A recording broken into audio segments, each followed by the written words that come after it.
السلام علیکم میرے سارے دوستو، امید ہے کہ آپ سب خیریت سے ہوں گے۔ آج ہم ایک اور اسلامی واقعہ سنیں گے، تو چلو اپنے واقعے کی طرف چلتے ہیں۔ ایک مرتبہ حضور اکرم صلی اللہ علیہ وآلہ وسلم نے عورتوں کو خیرات کرنے کا حکم دیا اور فرمایا کہ اور کچھ نہ تو ضرور ہی خیرات کریں۔ حضرت زینب رضی اللہ تعالیٰ عنہا نے یہ حکم سن کر اپنے حامد حضرت عبداللہ بن مسعود رضی اللہ تعالیٰ عنہ سے کہا کہ تم جا کر رسول اللہ صلی اللہ علیہ وآلہ وسلم سے پوچھو، اگر کچھ حرج نہ ہو تو جو کچھ مجھے خیرات کرنا ہے وہ میں تمہیں ہی کر دوں، کیونکہ تم بھی تو محتاج ہو۔ حضرت عبداللہ بن مسعود رضی اللہ تعالیٰ عنہ نے کہا کہ تم خود جا کر پوچھو۔ تو آپ صلی اللہ علیہ وآلہ وسلم کے دروازے پر حاضر ہو گئیں۔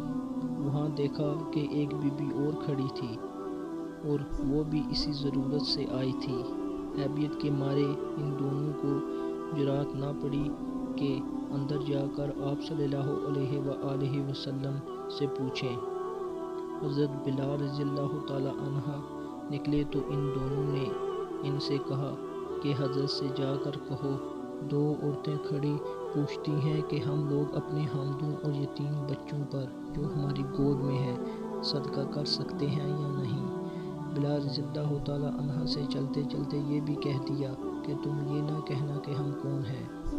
حضرت بلال رضی اللہ تعالیٰ عنہ نے عرض کیا، آپ صلی اللہ علیہ وآلہ وسلم نے فرمایا کہ کون پوچھتا ہے؟ حضرت بلال رضی اللہ تعالیٰ عنہ نے کہا کہ ایک قبلہ انصاری کی بیوی ہے اور ایک زینب۔ آپ صلی اللہ علیہ وآلہ وسلم نے فرمایا کہ کون زینب؟ انہوں نے کہا کہ عبداللہ بن مسعود رضی اللہ تعالیٰ عنہ کی بیوی۔ آپ صلی اللہ علیہ وآلہ وسلم نے فرمایا کہ کہہ دو کہ ان کو دوہرا ثواب ملے گا، قرابت کی پاسداری کا علیحدہ اور صدقہ کرنے کا علیحدہ۔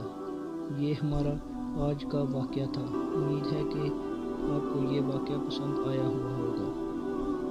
اگر آپ کو یہ واقعہ پسند آیا تو چینل کو سبسکرائب کیجیے اور کمنٹ کیجیے۔ ملتے ہیں ایک اور ویڈیو میں۔